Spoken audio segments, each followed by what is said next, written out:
Everyone, I am Carmen Michael, the professional mic holder. Everyone, it's Alexis Cardoza. What's up, everybody? It's the Wild Rhino Clark Connors from New Japan Pro Wrestling, and I am here getting wild, drinking an 805. Hey, this is Billy Starks. Rip F and Bison. I ran out of booze. I am the fire starter, the Carney Killer.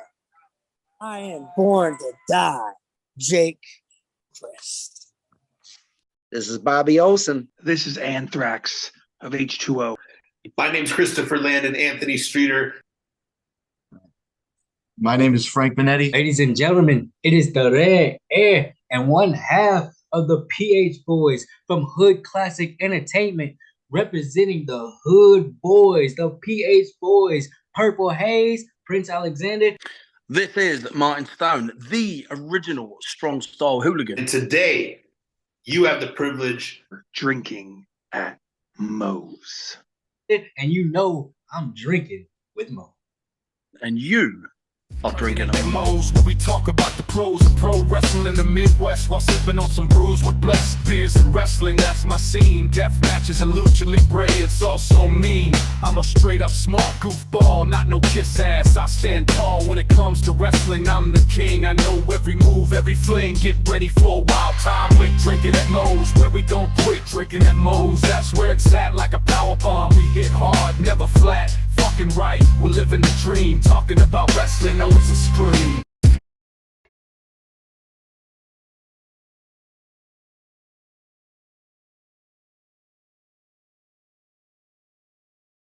All right, everybody, taking time out before we get this show started. I want to thank Reaper Apparel for having Drinkin' Moe's be a brand ambassador for their clothing line.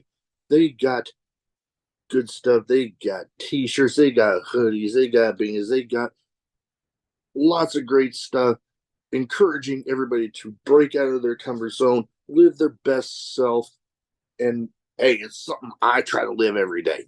Now, be sure when you go and you're filling out your order, use the code Drinkin' at Moe's, get 10% off, and the link and the code will both be in the description. Let's fucking go. Oh, hello. People. All right, so we'll go here. Nate here. This is Drinkin' at Moe's, my 2 cents. A show that, we talk about shit. Wait. Sometimes literal shit. Dookie booby. Dookie boobies. Anyways, before we get too far, disclaimer. There we go. The opinions on this show are those of the 2 people talking, and that's it. We're not affiliated with anybody. So, yeah. Now that shit's out of the way. You had it sideways. Nah, fuck it. Whatever. Alrighty. So, you know what you need to do with that like button. Hit it with a coffin drop like you're fucking Darby Allin, that crazy son of a bitch. Anyways. Alright. So, today. What the fuck was serious? Yes. Why so serious? What the fuck are you doing? He's making it sound serious. All right, but you know what? Breaking up my microphone. What about your fucking microphone? Don't worry about my microphone. That's what she said. Anyways, we are going to talk about, you know what? I'm going to elaborate on it because when I brought up this idea, you're kind of wondering what the fuck am I talking about? So I'm going to elaborate on it. How did the WWE fail the Wyatt family? And yeah, you probably, like some people listening, will probably wonder what am I talking about here? Oh yeah, I'm pretty sure they are too. Oh yeah. So what I mean by that is that original Wyatt family run. The idea came to light kind of recently with the whole debut of the Wyatt Six and how well that it's been going.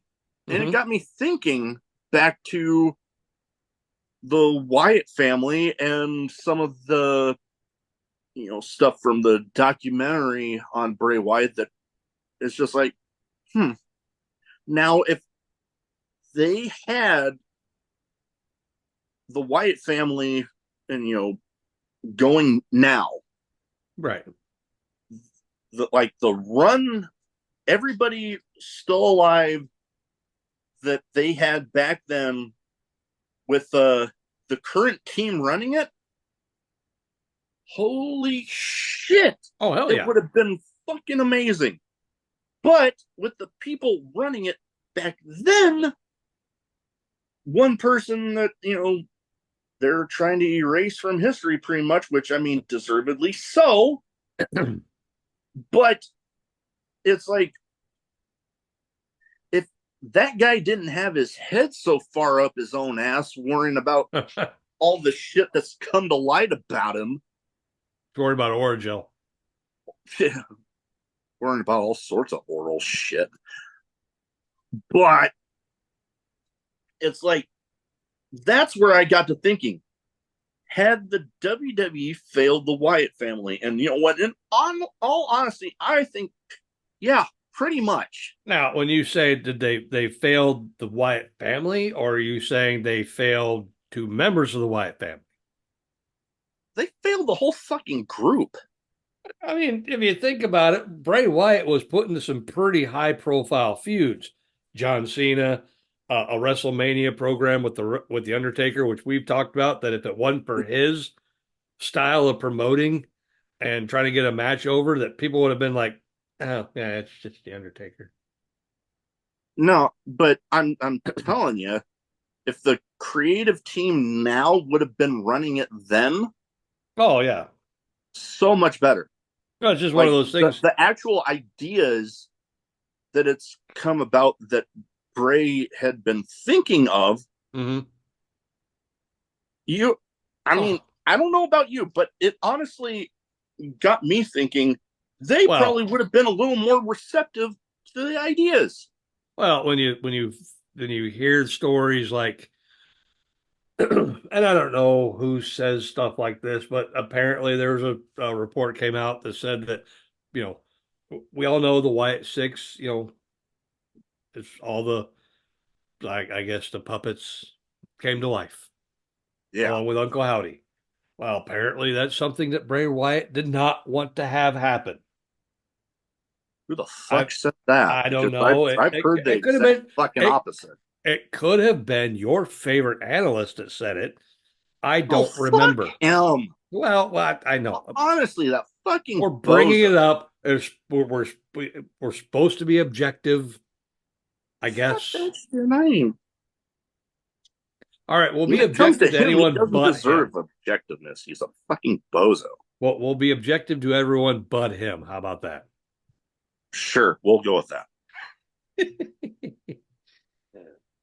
But no, I'd read something somewhere. It might have been a blurb on Facebook where it was said that he did not want his puppets to be characters, which kind of made me go, wait a minute.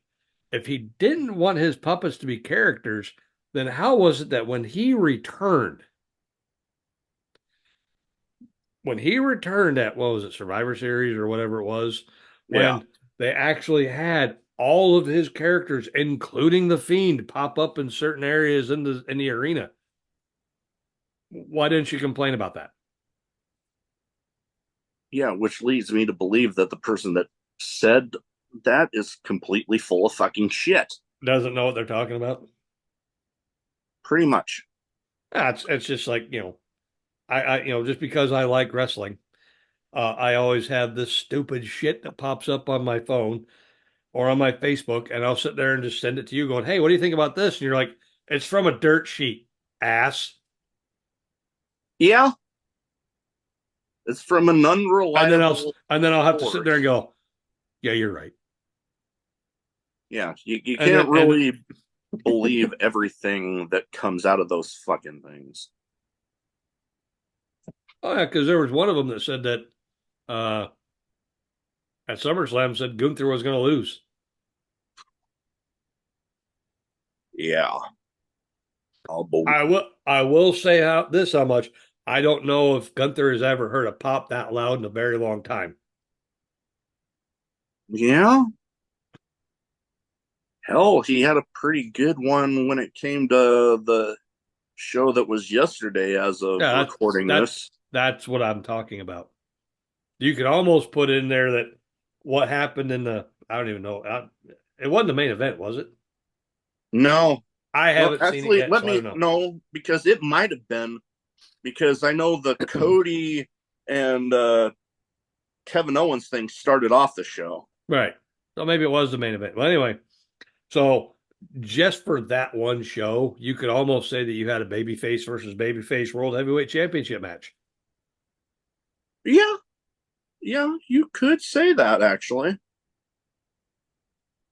But yeah, I don't know. It's one of those things that, you can't help but think. You see all the stuff that, the Bray Wyatt documentary that they released after his passing, and some of the stuff that you'd hear that he wanted to have happen. Mm-hmm. Oh, there's a lot that he wanted to have happen. And then you keep on hearing about it getting shot down, but you listen to the way he talked about wanting to accomplish it. You're like, holy shit, that sounds amazing. And yeah, I get maybe some logistics of certain things. It might have not been hampered. Yeah. But it's just, you can't help but think that the people that were running the creative part of the show at the time, one of them being notorious for ripping apart a script for an episode literally hours before they go live. And changing the whole fucking show. That's the guy you got running creative for one guy that's, for all intents, one of the most creative minds that we've had in the modern fucking era. And if you think about it, it's not exact. The person we're talking about, and I don't know if we want to name him or not. I don't mind. I think he was the last person that you would go to. Now, if anyone knows anything about WWE, they have writers. They have, you could sit there and go, hey, I've got an idea. Go to a writer or go to whoever, go to a producer and say, hey, this is what I think we could do going forward. Put out your pitch and then see if you can figure out something long term. That producer would turn around and go, okay, might go to a writer, say, write me up something real quick, see how this looks. They would write something out real quick. Then they'd have to turn around and go to the boss. And the boss is the one that would say yes or no. Everyone else below the boss might say, this is fucking genius. This is some good shit. This is awesome. This puts you right there. But once it gets to the boss, he'll take a look at it and go, that's bullshit. I don't know. Who's going to understand this shit? That's exactly what most of the time, most of the stuff happens. Yeah. And then, like, the early Wyatt family days on the main roster, there was that part where you had the authority and stuff. And then you actually have different Wyatt family members getting put on different sides of the whole fucking issue. And I'm like, what the fuck are you thinking? Yeah, that was a tumultuous time where I know, like Harper and Rowan, those two are monsters, and they could have destroyed anybody and been tag team champions forever. Wouldn't be talking about the Usos breaking the New Day's record for the longest title reign. We'd be talking about the Usos breaking the the Wyatt family's title reign record. I mean, shit. The only reason they lost, I mean, I don't even think they won while they were called the Wyatt family. They won tag titles at WrestleMania when they were the Bludgeon Brothers, which I think cool, but also stupid. Who doesn't know that those guys are the Wyatt family? Yeah. What the fuck? And the only reason they lost those titles is because Rowan blew out his freaking I think he tore a tricep or something like that. Yeah, it was some injury, I think. It's like, and we've talked about it before. It's either, bad booking because no one knows what the fuck they're doing, or someone gets hurt. Mm-hmm.